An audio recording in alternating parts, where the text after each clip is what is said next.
Hi, I'm Jay Heinrichs here in my writer's cabin, doing another video for those of you who are stuck at home with the coronavirus, but still want to learn some things about rhetoric. I'm answering questions by AP English language teachers and other instructors, and today's question came from Emily Michael, who has been getting a little frustrated by students who are trying to get their grades improved with really lousy rhetorical appeals. So I've got a warning for you. You might want to skip ahead or even ignore this video if you happen to be offended by any acknowledgement of the existence of sex or anything you might consider to be a bad word. Because I'll tell you a story. When I was a freshman in college, went to Middlebury College in Vermont. I took a literature class taught by a guy who hadn't quite finished his PhD at Harvard, and I wrote a paper about the Transcendentalists, a group of famous writers. You may have heard of Ralph Waldo Emerson or Henry David Thoreau, people of that ilk. And they used to take messages from God or the Oversoul or whatever they called it, and they would utter these messages wherever they were, these inspirations.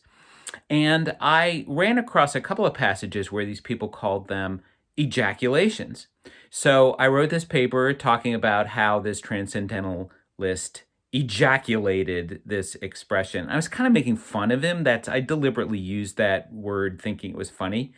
And I got marked down a grade, even though I actually used it correctly. In fact, if you want some etymology, you're already going to learn something here.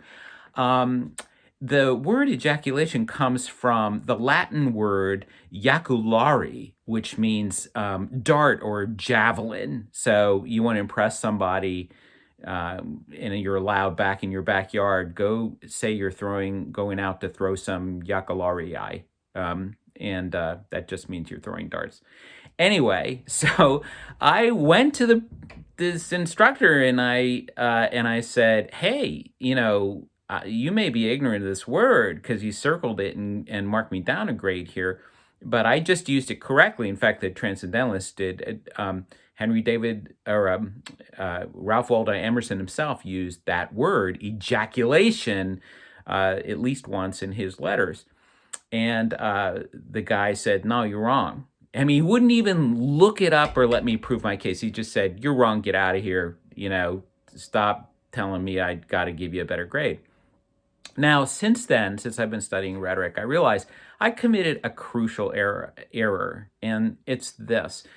All of rhetoric comes down to one moral, which is it's not about you, it's about your audience. And so the way to improve your grade would be to think, what is it your instructor, your teacher, your professor wants? Well, for the most part, they want to educate you. At least you hope that's what they want. And so you have to approach it from the standpoint of what an educator wants from you.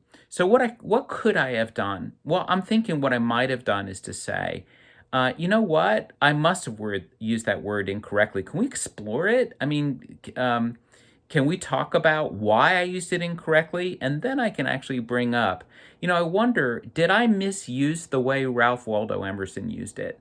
And I'd have to be very careful not to sound sarcastic in doing that. Okay, let's talk about what you should not do. You should not throw yourself on the teacher's mercy.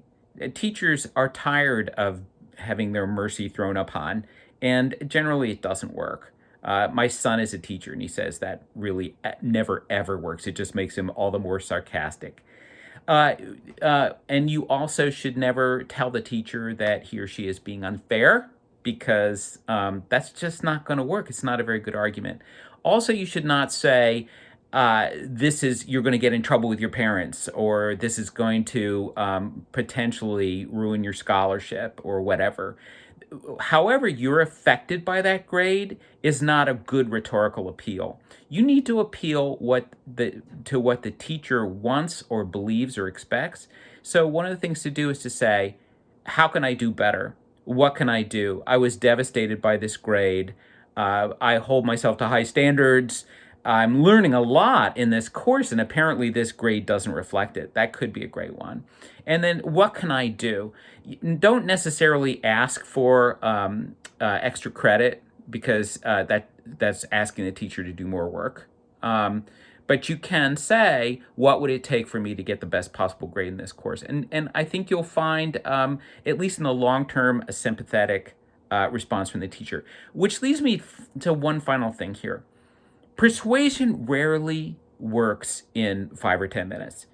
Persuasion works off relationships. So at the very worst, think, how can I have a better relationship with my teacher? How can I get my teacher to like and trust me and see me as a genuine scholar? One way to do that is maybe study harder next time.